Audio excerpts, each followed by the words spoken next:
मुख्यमंत्री पदाची शपथ घेतल्यानंतर देवेंद्र फडणवीस आपल्या कर्मभूमीत येणार आहे, नागपुरात येणार आहे। त्यानिमित्तानं त्यांचं निवासस्थान असलेल्या त्रिकोणी पार्क परिसरामध्ये दिवाळीचं वातावरण आहे। इथले रहिवासी दिवाळी साजरी करणार 12 तारखेला। माझ्यासोबत काही रहिवासी आहेत, त्यांना विचारूया सर काय प्लॅन आहे तुमचा? लाडका देवेंद्र मुख्यमंत्री म्हणून येतोय पुन्हा। देवेंद्र आमचा लाडका असला तरी आता आमच्यासाठी देवेंद्र जीच आहेत आणि तिसऱ्यांदा मुख्यमंत्री झाल्यामुळे आम्हाला सगळ्यांना खूप आनंद आहे इथे।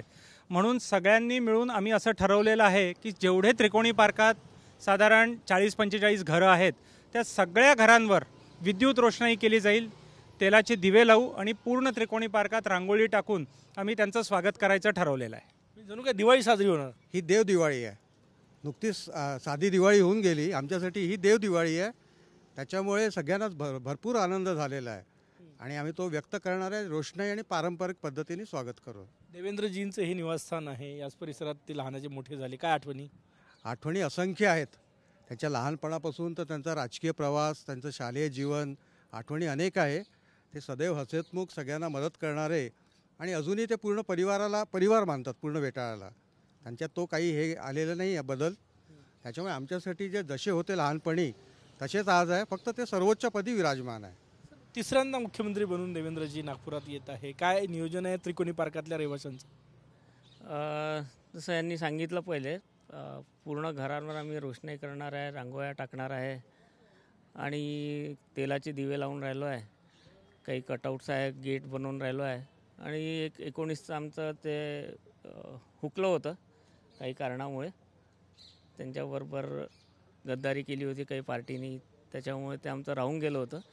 त्याच्यामुळे त्याची कसर काढत आम्ही 2024 करणार आहे आणि 2029 मध्ये पंतप्रधान म्हणून त्यांनी इथे आगमन करावं त्रिकोणी पार्कात, ही आमची इच्छा है। सर तुम्ही काय सांगणार? हम जैसा सभी लोगों ने बताया, हम लोग जोर शोर से तैयारी कर रहे हैं। पूरे त्रिकोणी पार्क जो लोग हैं सब लोग लाइट जलाएंगे, सब लोग तेल के दिए जलाएंगे, हर घर के आगे रंगोली रहेगी। हम लोग बहुत उत्सुक और बहुत खुश हैं। काकू, याच मैदानात देवेंद्रजी खेळायचे लहानपणीच्या तुमच्या आठवणी असेल, काय आठवणी आहे? तर सगळ्यांबरोबर आमच्या मुलांबरोबर खेळायचा तो फुटबॉल वगैरे, त्याच्यामुळे सगळेजण त्याच्याबरोबर खेळायला खुश राहायचे आणि सगळ्यांना बरोबर तो म्हणजे दिसले तरी आपलं थांबून बोलतात ते। 12 तारखेला देवेंद्रजी नागपुरात येत आहे, काय प्लॅन आहे तुमच्या घरी? आमच्या घरी तर काही नाही, पण ग्राउंडमध्ये म्हणजे पूर्ण एरियामध्ये सगळे मिळून त्याचं स्वागत वगैरे करणार आहे आणि दिव्याची रोषणाई लावणार आहे, रांगोळ्या काढणार आहे, असं करून सगळेजण त्याचं स्वागत करणार आहे। तुम्ही काय तयारी सुरू केली?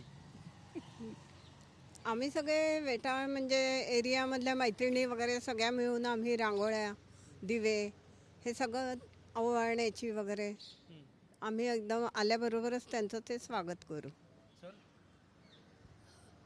ते येणार आहेत, ते मुख्यमंत्री झाल्यामुळे खूप आनंद झाला आणि लहानपणापासून त्यांना आम्ही बघतो आहे, त्यामुळे बाकीचं एरियावाल्यांनी तयारी केलीच आहे सगळी।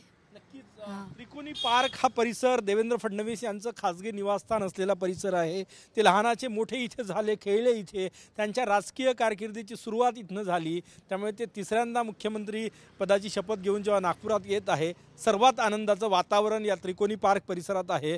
त्यामुळे इथे आम्ही देव दिवाळी साजरी करणार, प्रत्येक घरासमोर रोषणाई असेल, दिवे असेल, असं इथले नागरिक म्हणतात। कॅमेरामॅन सचिन सयामसह गजानन उमाटे, TV9 मराठी, नागपूर।